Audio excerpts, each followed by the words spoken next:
Dodik Bela Negara adalah tempat pendidikan. Ya istilahnya masyarakat awam barak militer. Barak militer. Makanya tadi alumni disebut dengan anak barak. Anak barak. Bangun karakter. Barak itu ternyata istilah saya Pak. Bangun karakter. Di dalam tempat pendidikan tersebut diperkenalkan ada struktur loh. Padahal sesederhana aturan itu kan ada di mana-mana Pak ya. Kita belanja ke supermarket, ya kita ikutin aturan supermarket itu. Antri kalau kita ke mall ikutin aturan mall. Kita ke warung kita ikutin. Jadi sebetulnya aturan tuh di mana-mana ada. Kang Dedi mengatakan bahwa oke, saya tidak minta anak-anak untuk mendatangin ibunya masing-masing, tetapi sekarang ibunya lah yang mendatangi. Saya menangis, saya sekarang pun mau terbata-bata lah ya, dan pada itu momen luar biasa. Itu aja udah membuat saya menangis loh, Bu Gusti Ayu. Salah satu anak peserta barak didik, ya yang juga ibunya menjadi TKW di Malaysia, dia ada ayah sambung tiri tapi di Jawa Tengah, nggak berkomunikasi, ya kurang putus komunikasinya ada, tapi ya tidak gimana Pak ya. Ini anak sekarang ya nggak apa-apa ya Akmal, maksudnya nggak apa-apa untuk pendidikan. Maaf Pak. Okay. Tidak ada maksud untuk mengasihani, tapi Mam kagum dengan. Mungkin Anda tidak kenal ya dengan tamu saya kali ini, tapi percayalah obrolan ini akan menjadi sebuah inspirasi, menjadi sebuah renungan. Apakah benar yang sudah kita lakukan selama ini, baik sebagai orang tua, sebagai pemerhati, atau sebagai pelaku yang memang tanggung jawabnya adalah mendidik anak-anak Indonesia. Tamu saya adalah Gusti Ayu Dewi. Hai Bu. Halo Pak. Grogi ya? Ya sedikit. Karena Bapak sih, saya mengikuti perjalanan Bapak juga cukup lama. Thank you. Jadi sekarang lagi menjadi sebuah perbincangan nasional ya, dengan segala macam kontroversinya, yaitu apa istilahnya Pak? Anak barak ya. Pendidikan anak-anak nakal gitu. Sebenarnya anak nakal itu sudah dihilangkan ya, saya istilahnya. tahu itu. Pasti Anda nggak suka, agak setuju gitu. Nggak setuju ya. Anak-anak nggak bisa diatur, yang sudah nggak nurut sama gurunya, sama orang tuanya, berkelahi di jalanan. Anak-anak yang belum dipahami. Yang belum dipahami, dan kemudian KDM ya Kang Deddy Mulyadi berinisiatif untuk mengirim mereka ke barak. Ya, dan dalam pertemuan kemarin, dalam malam evaluasi 100 hari KDM, ya saya bertemu dengan seorang wanita cantik. Terima kasih. Duduknya di sebelah KDM. Saya bilang siapa ini? Wah, ternyata beliau perkenalkan ini adalah yang membantu beliau di barak. Bu Gusti Ayu saya panggilnya ya. Apa sih kerjaan Anda di barak? Pertama awalnya adalah menjadi asesor, satu asesor, karena ada tim psikolog klinis juga. Saya dengan metode grafologi. Ada tuh apa ya? Grafolog itu yang mempelajari perilaku manusia dari analisis tulisan tangan. Dari tulisan tangan. Ya. Jangan baca saya nanti ya. Dan ternyata Anda juga adalah seorang apa? AI behavior. Ya, jadi memang saya punya ketertarikan yang sangat mendalam terhadap manusia Pak, gitu ya. Nah AI itu kan saya melihatnya sebagai akal imitasi manusia palsu. Yang banyak membantu. Manusia palsu yang kalau ini ada dua sisi mata pedang ya, dua sisi pedang ya. Yang pasti saya ingin melihat momentum ini bagaimana AI itu bisa membantu manusia. Di situ tujuannya. Shortcut aja. Bu Ayu akhirnya masuk dalam tim yang di barak, di Dodik. Iya, Dodik Bela Negara. Bela Negara. Berapa orang waktu itu? Siswanya? 273. 273. Ya. Siapa saja mereka? Anak-anak pelajar SMA, SMK, mayoritas pria, tapi ada wanita juga. Minoritas. Kemudian mereka yang saya dengar kan ada yang terjaring karena tidak pernah sekolah, bolos, kemudian ada juga yang minum minuman keras. Kemudian ada juga yang mereka butuh bimbingan karena mereka berpikir narkoba adalah jalan keluar.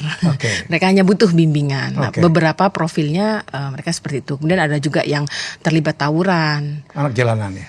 Bukan anak jalanan ya, pelajar. Tapi terlibat tawuran gitu. Ada juga yang itu katanya, yang suka naik motor tanpa helm gitu-gitu ya? Kalau naik motor tanpa helm sih nggak masalah Pak. Tapi ketika naik motor tanpa helm bawa celurit, nah itu lain ceritanya. Gitu. Oke, 270 orang dikumpulkan di sebuah barak militer. Dodik Bela Negara adalah tempat pendidikan. Ya istilahnya masyarakat awam barak militer. Barak militer. Makanya kata di alumni disebut dengan anak barak. Anak barak. Bangun karakter. Barak itu ternyata istilah saya Pak. Bangun karakter. Jadi barak itu ada dua pengertian ya. Barak itu tempat yang penuh dengan disiplin di instalasi militer. Tapi di sinilah membangun karakter.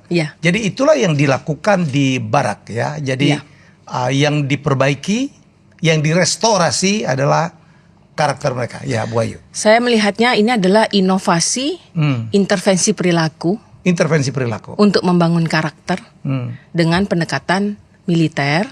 Tapi bukan pendekatan militer yang untuk siap berperang gitu. Tapi lebih menanamkan disiplin positif, Pak. Disiplin positif. Ya, dengan jadwal yang teratur, kemudian mereka diberi arah apa yang harus dilakukan dan mereka tetap bersekolah loh, Pak. Di dalam sana mereka tetap belajar. Jadi bukan yang dari jam 4 pagi sampai jam 10 malam baris berbaris saja gitu, tidak.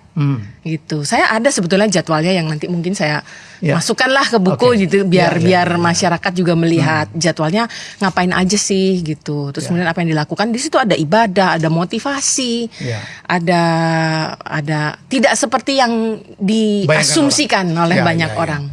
Kalau kemudian banyak yang setuju, banyak yang mendukung, banyak inilah mengatakan ini diperlukan, tapi tidak cukup juga, tidak cukup banyak juga yang tidak kurang banyak maksudnya yang juga mengkritik, termasuk dari KPAI. Ya, jadi oleh karena itu saya datangkan ini adalah orang dalamnya gitu ya, yang menyaksikan bagaimana proses pembentukan karakter itu dilakukan, ya.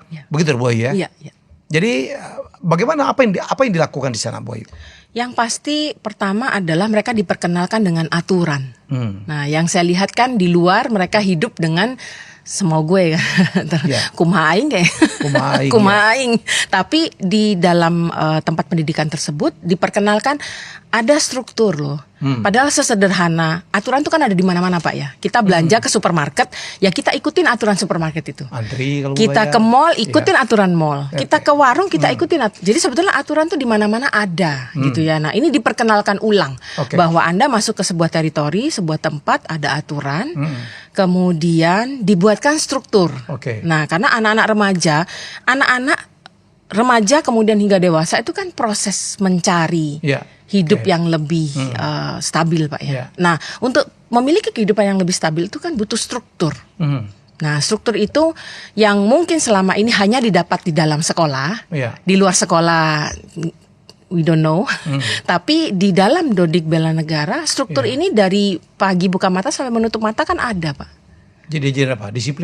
Disiplin, kemudian ibadah, aturan-aturan ibadah yang pasti, kemudian motivasi diri untuk menjadi lebih baik, kemudian diberikan juga pengetahuan-pengetahuan tentang wawasan kebangsaan, kemudian mengapa sih perlu bela negara, Anda ini siapa, jadi mereka ini saya lihat diberikan identitas baru, bahwa ya yang selama ini mungkin belum ada dialog tentang who are you, Anda siapa.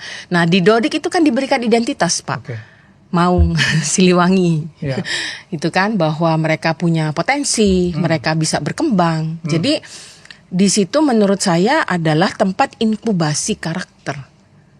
Yang menurut pengamatan saya Pak selama 3 minggu gitu ya, dan sampai saat ini kan saya masih anak-anak masih berkomunikasi dengan saya ya. Ibu akhirnya menjadi ibu asuh.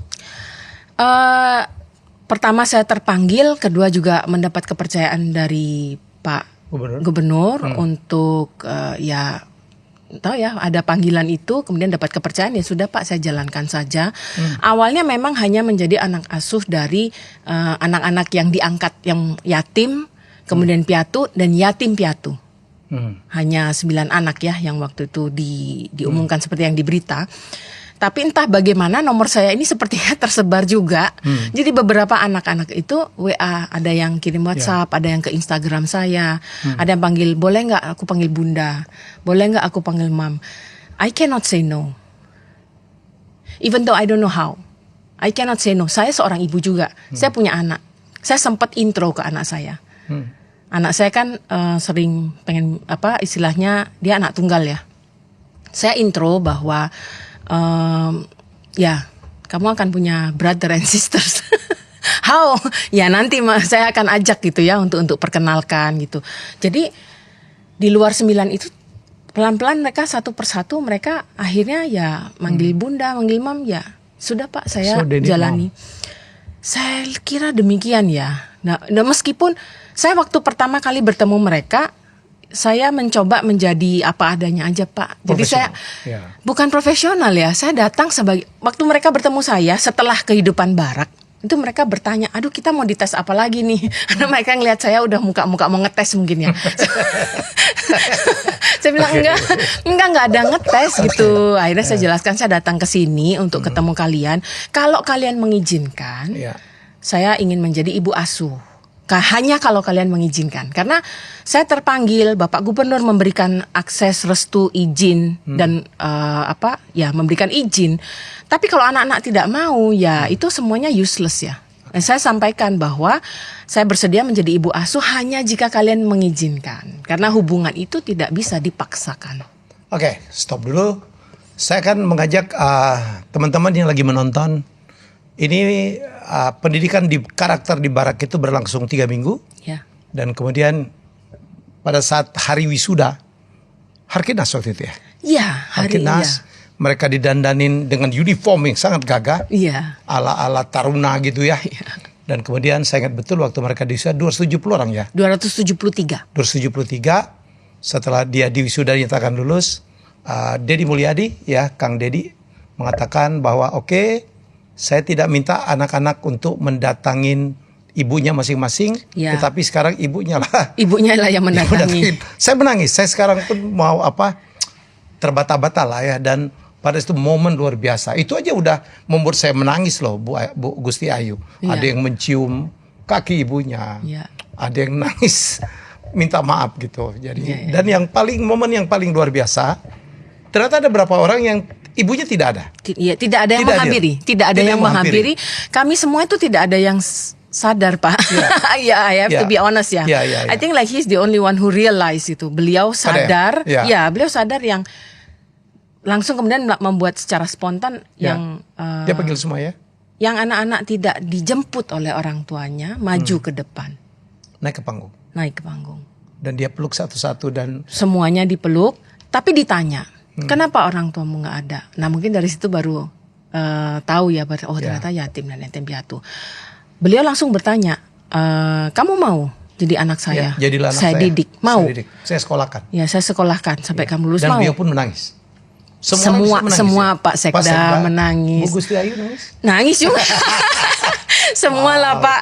Kita gimana ya? Kita punya hati ya. Kita punya anak. Kita punya hati. Jadi ya sepertinya semua Pak. Bahkan sebenarnya saya melihat Pak Pangdam juga berkaca-kaca matanya. Berkaca-kaca tersentuh ya. Maksudnya beliau saya pun merasakan melihat beliau itu hadir seperti sosok ayah begitu. Iya. Dan it's real Pak. Bagaimana ya mau? It's real Pak. We are not an actor. Saya ngelihat gerakannya. Saya minta nanti teman-teman dari Hilmiah Bicara menayangkan video itu. Saya pikir cukup banyak beredar ya di TikTok. Saya ikut menangis. Saya tuh cengeng banget. Maka dulu saya melahirkan karya-karya Uang Kaget Bedah Rumah ini pun saya menangis. Bu Gusti Ayu. Jadi itu real. Jadi saya cuma ingin mengatakan, ini kita tidak bicara tentang seorang KDM. Saya cuma ingin mengungkapkan banyak sekali kritik ya orang terhadap pendidikan karakter ini. Udah dijawab. Mereka tuh tetap sekolah. Tetap belajar. Betul. Ada jam belajarnya. Dan yang hebatnya lagi, mereka tuh merasa bersyukur ya. Jadi nggak ada merasa dipaksa. Dan ini bukan hukuman, betul ya Pak Ibu Gusti Ayu ya? Begini Pak. Waktu awal memang saya bertemu mereka, kita ya ada tim psikolog klinis IPK Jawa Barat gitu ya, ada tim Ibu Cassandra juga, kita semua bertemu. gestur mereka itu masih belum 100% nerima, accept ya. Kita harus akui iyalah, itu iyalah. Ada yang masih marah gitu kan, terlihat dari tatapan mata ya. Ketika saya coba berinteraksi, kamu kenapa di sini, teing?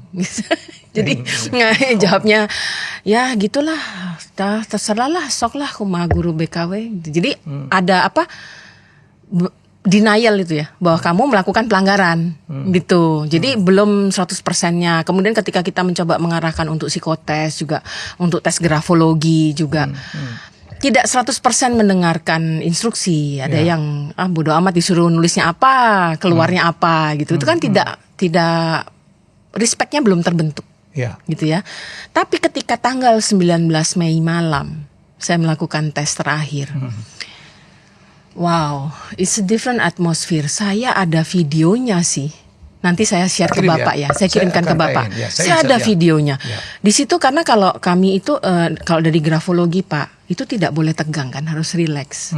Akhirnya saya komunikasi dengan mereka. Itu padahal udah malam loh Pak, jam 8 malam. Harusnya mereka sudah lelah.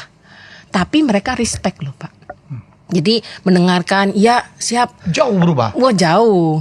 Dan akhirnya saya juga lebih mudah nih melakukan assessmentnya gitu. Saya juga nggak bilang tes, saya cuma bilangnya ini adalah ada kertas tempat kamu curhat, gitu ya sebelum besok kamu pulang. Dan saya izinkan mereka untuk pilih-pilih lagu di Spotify, gantian request gitu ya, request lagu jadi supaya lebih rileks. Memang beda Pak. Hasilnya. Satu, cara mereka merespon kita ya dari tanggal 6 yang masih kayak ada yang sopan, ada yang baik, ada yang tapi ada juga yang kita bisa merasakan ya dari komunikasi itu dibandingkan tanggal 19 yang jauh lebih welcome dan perubahan itu juga dibuktikan Pak dari analisa grafologi. Nah, nanti saya sharekan ke Bapak ya perubahannya karena ada yang berubah, ada yang tidak berubah gitu ya. Dan itu wajar karena setiap manusia itu merespon stimulus dengan cara mereka masing-masing begitu. Tapi bahwa ada perubahan yang pasti tidak menjadi lebih buruk. Nah, itu yang sudah saya lihat Pak. Ada yang tidak berubah, ada yang berubah, tapi tidak ada yang menjadi lebih buruk.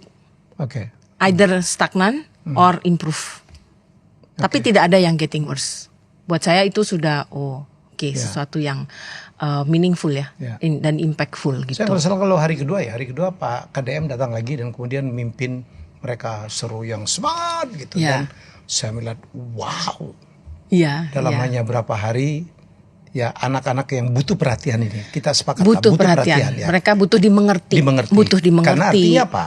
Mereka masuk ke dalam lingkungan yang ada struktur. Yang ada struktur. Dimanapun itu ya, apakah itu di rumah, apakah itu di sekolah, apakah itu di jalanan, yang selama ini mereka menganggap tidak mengerti mereka tuh. Mereka butuh satu kan struktur itu mungkin diperkenalkan mungkin tidak. Ya bahwa hidup itu ada struktur. Harus begini loh. Hidup itu ada aturan. Nah, hidup itu ada struktur, ada aturan, ada order gitu. Kemudian yang kedua adalah bagaimana figur-figur yang memiliki otoritas terhadap order. Entah itu di sekolah. Di sekolah figurnya siapa? Guru. Di rumah figurnya adalah orang tua. Kemudian di mana? Karang Taruna, di semua itu kan ada figur yang memiliki otoritas terhadap struktur. Nah, sekarang figur yang memiliki otoritas terhadap struktur itu memperlakukan mereka seperti apa? Itu kan juga berdampak.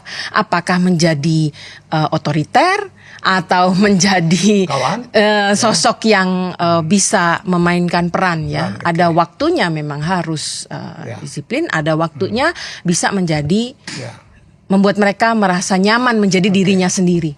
Jadi nggak benar kalau di barak cuma diajarin baris berbaris, teriak-teriak gitu. Tidak ya? Tidak 100% seperti itu. Dan ada tim yang menyusun kurikulumnya ya? Bu? Ada, saya ada jadwalnya Pak. Boleh. Jadi timnya ada, kemudian dan tim yang terlibat itu juga diseleksi Pak. Tidak semua tim. Melibatkan gitu ya? Juga expert ya? Saya dengar ada siapa? Ini minggu ke-1 ada, minggu kedua ada. Ya, apa aja yang penting-penting coba dipelajarin. Kak Seto ada dalam tim ya?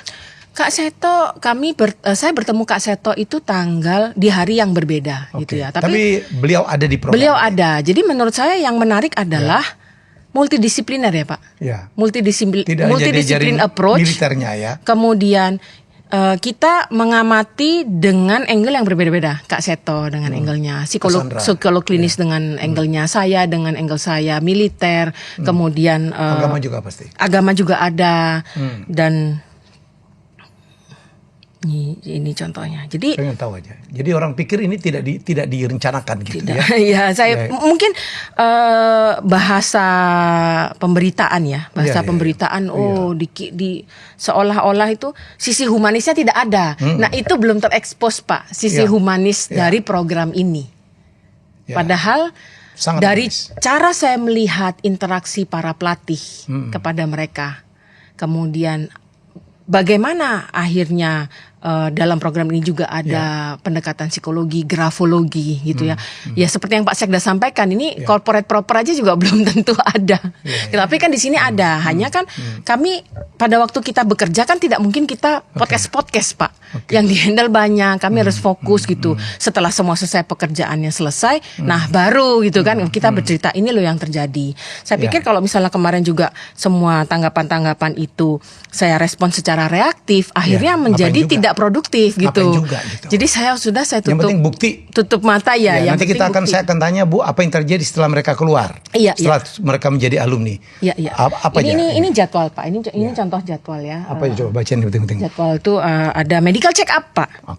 Jadi ini hari pertama keberangkatan, perjalanan, administrasi, registrasi, kemudian pembagian perlengkapan ada medical check up, kemudian pangkas rambut, pembagian barak, apel, ibadah, senam, makan, kemudian apel, bimbingan dan pengasuhan, ada istirahat siang, istirahat pagi ada, kemudian ada isoma, sholatnya 5 waktu Pak, kemudian ada di setiap beberapa jeda itu setiap 2 jam ada istirahatnya Pak, kemudian ada bimbingan pengasuhan, ada baru baris berbaris, baris berbaris itu hanya minor, agenda minor bukan agenda mayor.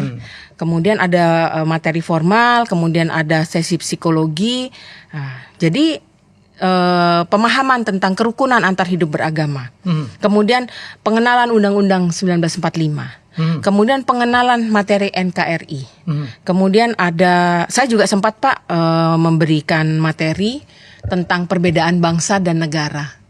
Nah, pada waktu saya memberikan materi tanggal 7, apa sih bedanya bangsa dan negara? Maksud saya supaya mereka nggak tawuran Pak ya. Karena kalau anak-anak tawuran itu kan melemahkan bangsa. Kemudian saya menggunakan analogi, negara itu seperti rumah, bangsa itu penghuni rumah. Nah, kalau di dalam penghuni rumah ini keluarga, kemudian mereka cakar-cakaran gitu ya, rumah ini kan hancur, ya kan? Itu analogi saya. Ternyata beberapa dari mereka itu materi kebangsaan ya, mereka matanya berkaca-kaca. Saya bilang, apa saya salah bicara ya? Setelah itu baru saya tersadar, saya menggunakan istilah rumah dan keluarga. Bangsa dan negara. Supaya mudah, saya sederhanakan. Negara itu rumahnya. Bangsa itu keluarganya yang menghuni rumah itu. Jadi kita ini kan satu bangsa, ini kan kita bersaudara. Ya mungkin kan? mereka kebayang kalau rumah tuh kayak gimana gitu. Dari situ kan, triggernya rumah dan keluarga nih, triggernya, pemicunya begitu. Padahal konteks saya adalah sesama bangsa kita harus bersatu.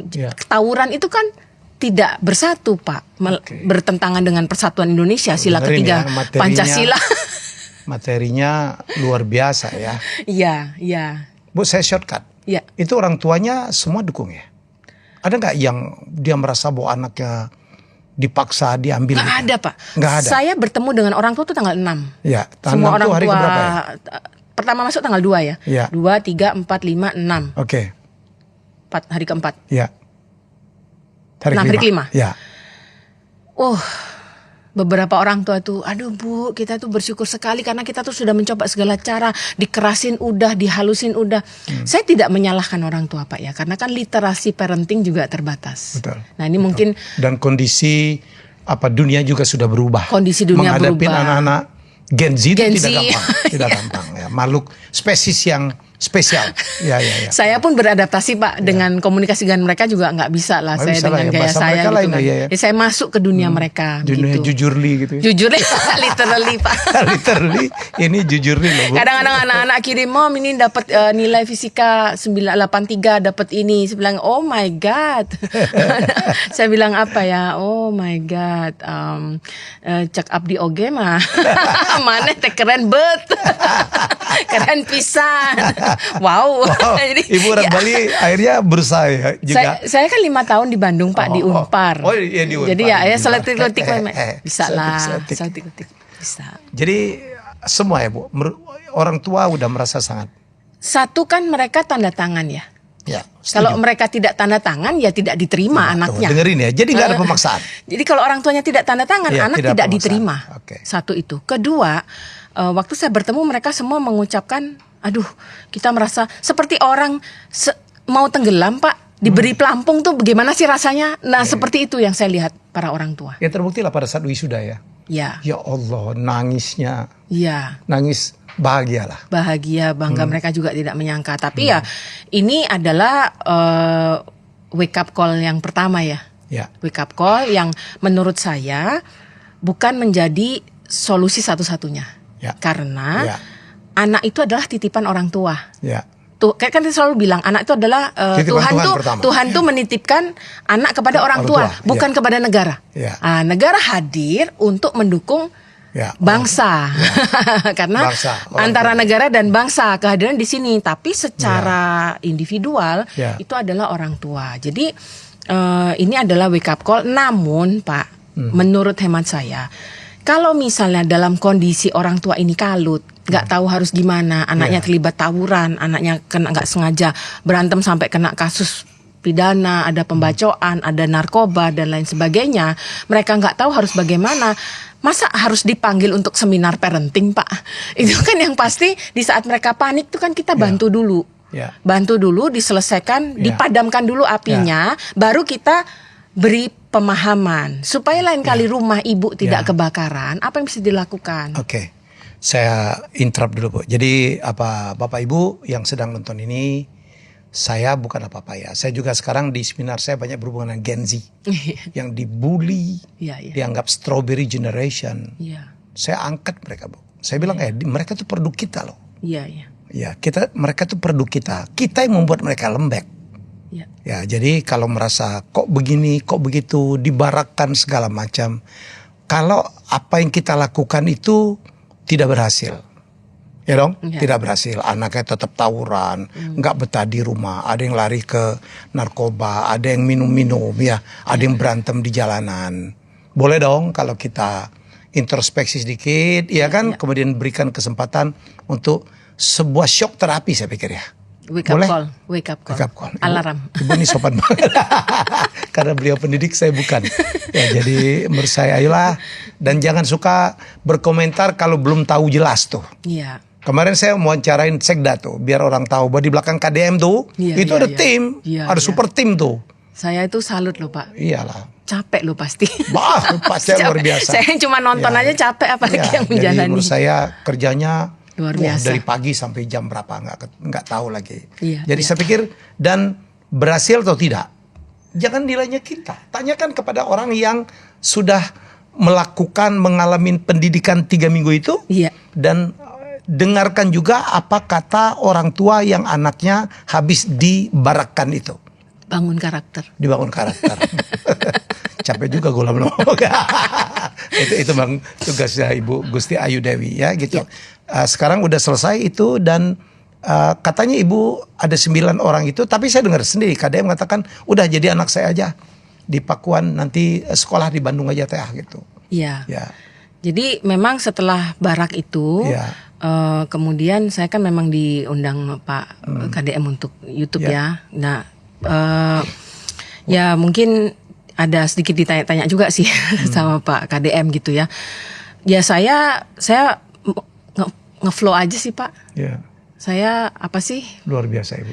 Ngeflow aja lah, saya mengikuti gitu. Mengikuti ya memang. Suka ya?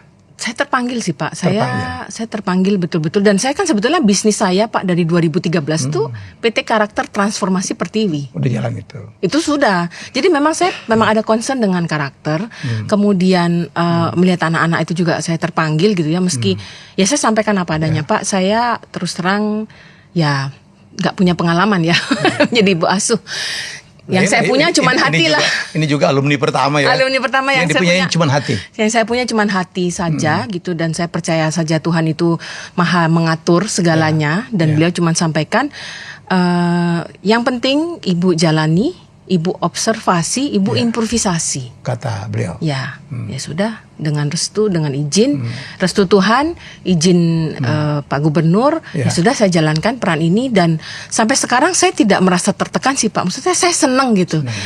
Buat saya seperti apa ya? Ketika anak-anak itu bisa terbuka kepada saya dan cerita apa masalah mereka, kemudian mereka menerima masukan saya, gitu ya. Senang banget kita ya. Saya komunikasikan juga dengan beberapa pelatih di Dodik ya. Saya masih komunikasi Pak dengan mereka. Jadi saya sampaikanlah ini, karena bagaimanapun saya pikir para pelatih di Wadan Dodik itu adalah figur ayahnya ya. Dan sesekali saya sampaikan juga ke Pak Gub, tapi saya juga nggak mau spamming lah. Beliau banyak pekerjaan begitu kan. Tapi intinya saya memberikan, nanti saya rekap perjalanan. Jadi nanti beliau bisa melihat seperti apa. Ternyata buat saya itu juga self rewarding loh. Dan saya sudah menyampaikan ke Pak Gubernur, Pak, mohon izin saya tidak mau menggunakan APBD dan APBN. So, I will find my way. I don't know, saya nggak mau. Saya tidak mau mengincar anggaran. Kemudian, no. Jadi Ibu bekerja bukan untuk itu. Saya bukan pejabat, saya bukan pegawai pemerintah gitu ya. Saya profesional, independen. Saya punya bisnis gitu ya. Saya punya klien-klien juga. Kemudian ya saya punya pendapatan. Saya mungkin belum sultan seperti Raffi Ahmad Pak ya. Tapi istilahnya Ibu sultana Ibu.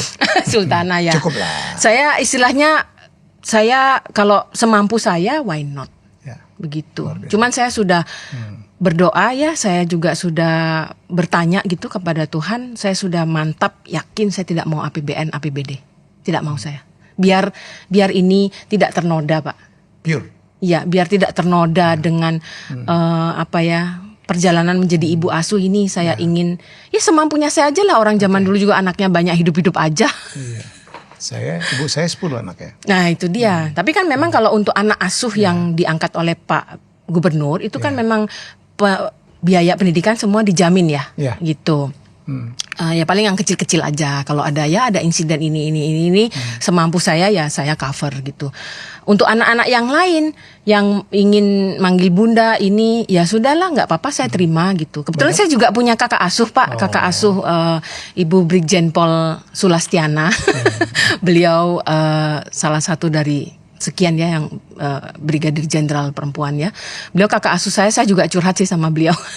Gimana ya Mbak? Karena beliau kriminolog ya. Ya mereka juga, kamu harus kamu punya hati, tapi logika kamu harus berjalan. Jangan sampai nanti kamu jadi ATM berjalan. Begitu, baik. Ya mitigasi resiko lah. Beliau kan kuatnya memang di manajemen resiko.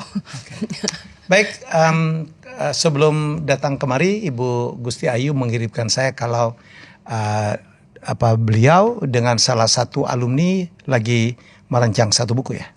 Ya, menyelesaikan buku curhat. Buku curhat. Coba ditayangin dulu buku curhat. Wow. Akmal Maulana dan Gusti Ayu Dewi.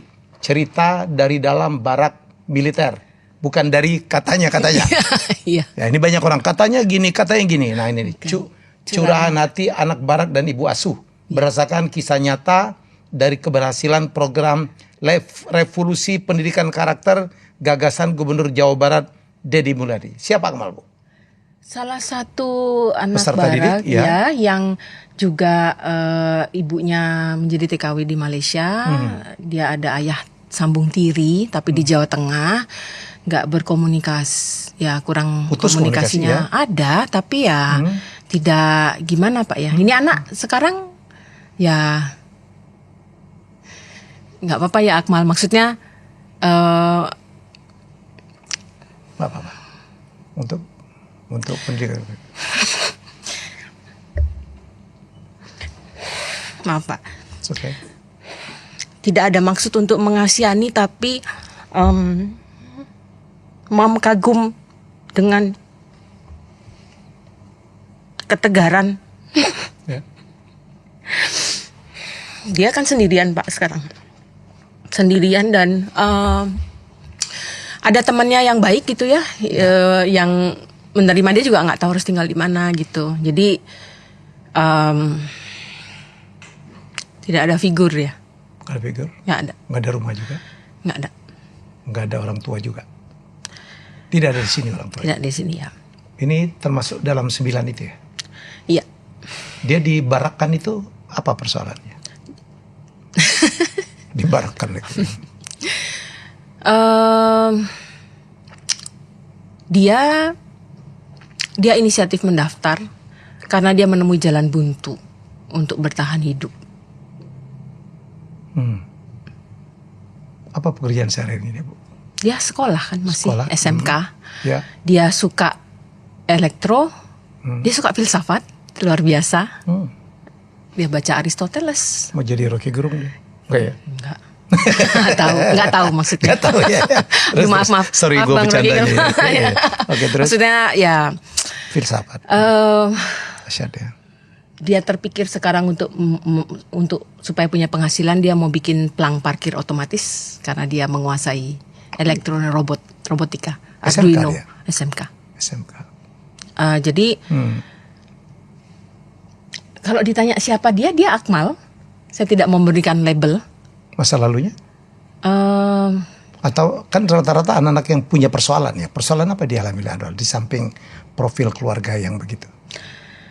Dia terabaikan ya. Terabaikan. Sehingga? Kemudian kalau dalam program ini dia yang mendaftar karena dia menemui jalan buntu. Jalan buntu apa itu ada di buku nanti Pak. Wah, nggak boleh di-spill semua. Di-spill nanti biar dibaca bukunya gitu.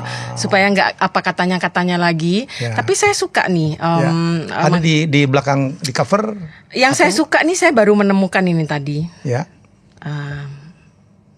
Dia ada Instagram. Biografinya adalah membangun masa depan yang nyetrum. Karena dia suka elektro kan. Membangun masa depan yang nyetrum. Passion in circuits, purpose in innovation. Purpose in innovation. Dia ingin membuat inovasi. Keren. Berapa umurnya? 17.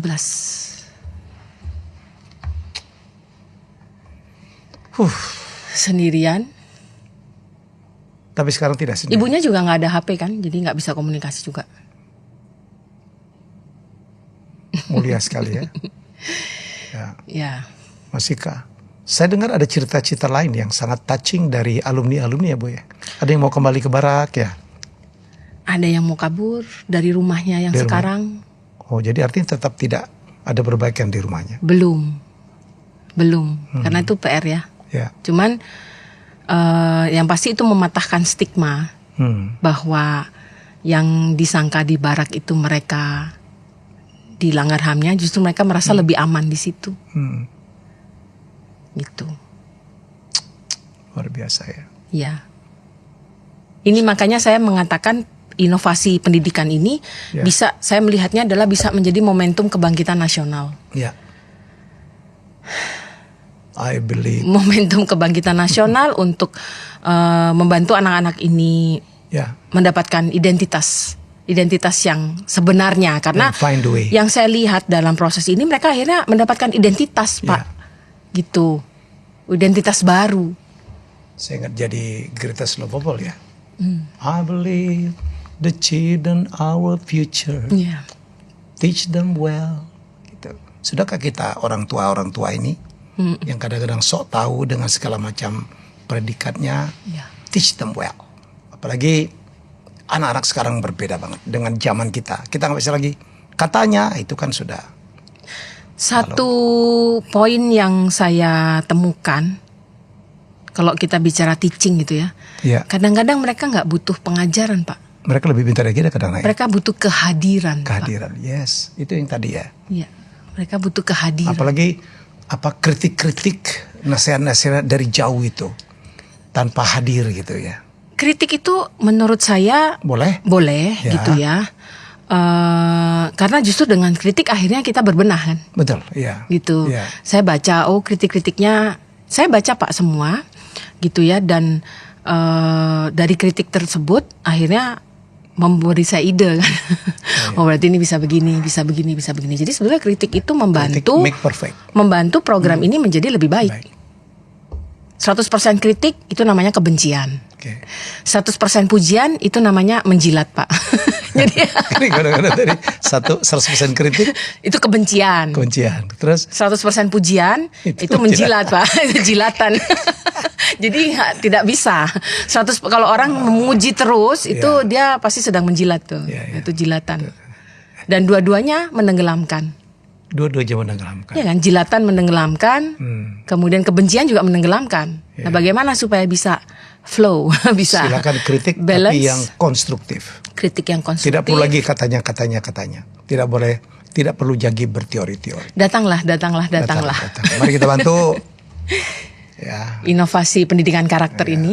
Dan saya gembira karena ada beberapa daerah lain juga ingin melakukan hal yang sama. Itu luar biasa Pak. Bayangkan kalau ini menjadi, kan kekurangan bangsa kita itu di attitude ya Bu, di akhlak, di karakter.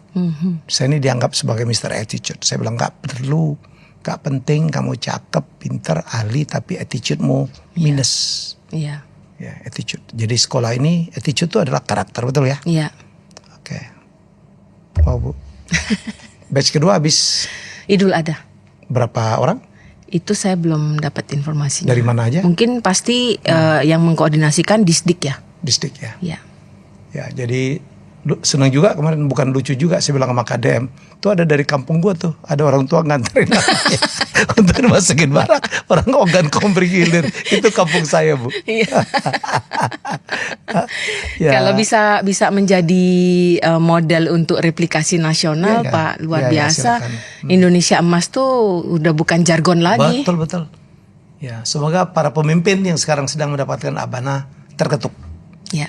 Ya. Ya. Oke, jadi udahlah, berhentilah. Saya selalu mengatakan berhentilah kita nyinyir kepada orang yang mau berbuat baik. Ya. Orang-orang yang bekerja dengan hati. Ya. Kayak hari ini saya dapat tamu satu lagi. Ya, Gusti Ayu Dewi. Terima kasih Pak. Terima kasih ya Bu.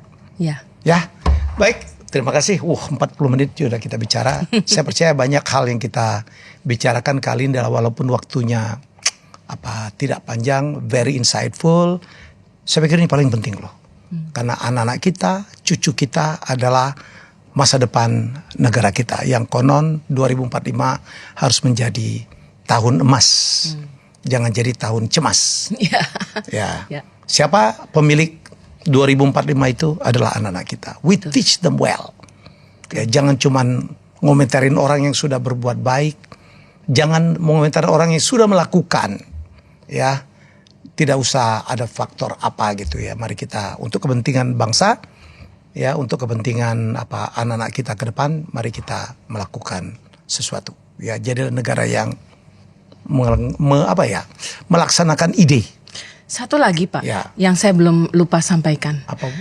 Sebetulnya saya ada komunikasi kok dengan Ibu Ai, Ketua KPAI. Oke. Bahwa beliau juga welcome, maksudnya dengan metode yang tepat gitu. Jadi kadang-kadang mungkin netizen juga Melintir ya. Netizen tuh dengan komen-komennya Gampang Bu, gitu Ibu ya. datang aja ke sana udah kelar lah. Udah datang lah. Jadi saya percaya bahwa memang komunikasi para pemimpin publik ini kadang-kadang ya begitu deh. Ya, mari kita belajar, saya pun belajar terus. Ya, siap Pak. Terima kasih Bu. Terima kasih. Saya dengar udah mendelay penerbangan ke Bali, enggak ya? Enggak. On schedule Pak. Masih ada waktu. Oke. Itu dia wawancara saya atau ngobrol ya. Ngobrol. Curhat juga lah, ini kan ibunya anak banyak banget anaknya sekarang. Iya. Ibu Gusti Ayu Dewi, seorang grafolog tadi Grafolog. ya. Yang sekarang terlibat ya day by day di pendidikan karakter di Barak. Ya, apa Barak tadi? Bangun karakter. Bangun karakter. Kita jumpa lagi dengan tamu hebat saya. Bye bye. Thank you. Ya, terima kasih Pak. Matur suwun.